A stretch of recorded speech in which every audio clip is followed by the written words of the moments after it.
आगे मैं आप लोगों को कतर के बारे में वर्कर से रिलेटेड एक इम्पोर्टेंट न्यूज देने वाला हूं, जिसमें बताने वाला हूं कि 500 वर्करों को एक बिल्डिंग से निकाल दिया गया, बिल्डिंग को खाली करा लिया गया। तो वीडियो के साथ में लास्ट तक बने रहें। अस्सलाम वालेकुम दोस्तों, मैं हूं असलम आलम और आप देख रहे हैं गल्फ एक्सपर्ट। दोस्तों, इस वीडियो में हम कतर के बारे में कुछ लेटेस्ट अपडेट शेयर करने वाले हैं। आज का जो पहला अपडेट है ये एमवाई कतर की तरफ से एमवाई कतर का जो एक्स अकाउंट है वहां पर शेयर किया गया है। इसमें पैदल चलने वालों को एक सजेशन दिया गया है कि रोड पर जहां पर पैदल क्रॉस करने के लिए निशान बना होता है, यहाँ पर आप लोग देख सकते हैं इस तरह सिग्नल के पास में आप लोगों को जहां पर भी नजर आएगा तो ये पैदल चलने वालों को रोड पार करने के लिए बना होता है। तो यहाँ पर एमवाई कतर की तरफ से सजेशन दिया जा रहा है कि ऐसी ही जगहों पर सड़क को पार करें ताकि आप किसी भी एक्सीडेंट से बच सकें। दोस्तों, अगला अपडेट यहाँ पर आप लोगों को नजर आ रहा होगा, ये जो है कतर चैरिटी की तरफ से है। कतर चैरिटी की तरफ से बांग्लादेश में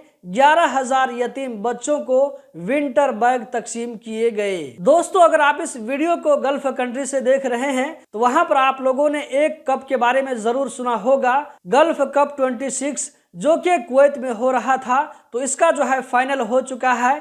फाइनल में बहरीन और ओमान की टीम पहुंची थी, तो इस मैच को बहरीन की टीम ने जीत लिया है। यहाँ पर आप लोगों को रेफरेंस नजर आ रहा होगा, जबकि यहाँ पर आप देख सकते हैं कि कतर के बादशाह शेख तमीम बिन हमद आल सानी बहरीन के बादशाह को बधाई देते हुए नजर आ रहे हैं। दोस्तों, वीडियो के शुरू में जो मैंने आप लोगों को कहा था कि कतर के बारे में वर्कर से रिलेटेड एक न्यूज देने वाला हूँ, तो यहाँ पर आप लोगों को रेफरेंस के साथ में नजर आ रहा होगा, दोहा बलदिया की तरफ से कहा जा रहा है कि दोहा बलदिया ने रौज़तुल खैल में एक बिल्डिंग से लगभग 500 वर्करों को निकाला गया। इनके खिलाफ कार्रवाई भी की जाएगी वायलेशन करने की वजह से। इनमें से जो लोग वायलेशन में मुलविस होंगे इन सारे लोगों के खिलाफ में कार्रवाई की जाएगी। यहाँ पर जो है वायलेशन का डिटेल भी दिया गया है कि ये लोग जिस बिल्डिंग में जिस जगह ये लोग रह रहे थे, जिस विला के अंदर में रह रहे थे, तो यहाँ पर कहा जा रहा है कि विला के अंदर में या ये के घर के अंदर में बिल्डिंग के अंदर में इन्होंने पार्टीशन करके रखा था। पार्टीशन का यहाँ पर जो है डिटेल नहीं दिया गया है, लेकिन आप लोगों को बताता चलूं कि पार्टीशन किस तरह की जाती है।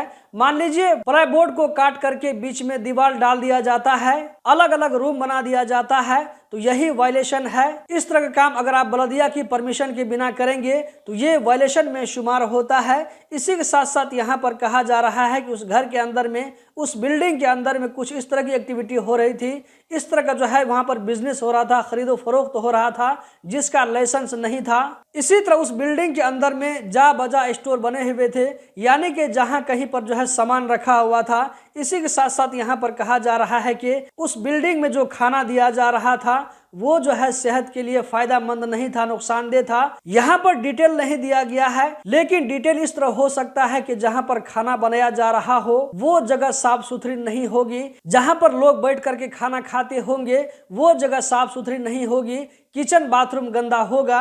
तो इन सारे वायलेशन की वजह से दोहा बलदिया ने रौज़तुल खैल में एक बिल्डिंग को जिसमें लगभग 500 वर्कर रह रहे थे, तो इस बिल्डिंग को खाली करा लिया गया है। दोस्तों, इस वीडियो में इतना ही। हम जल्द ही मिलते हैं किसी नई वीडियो में। इस वीडियो को लाइक करके आगे जरूर शेयर करें। बहुत बहुत शुक्रिया।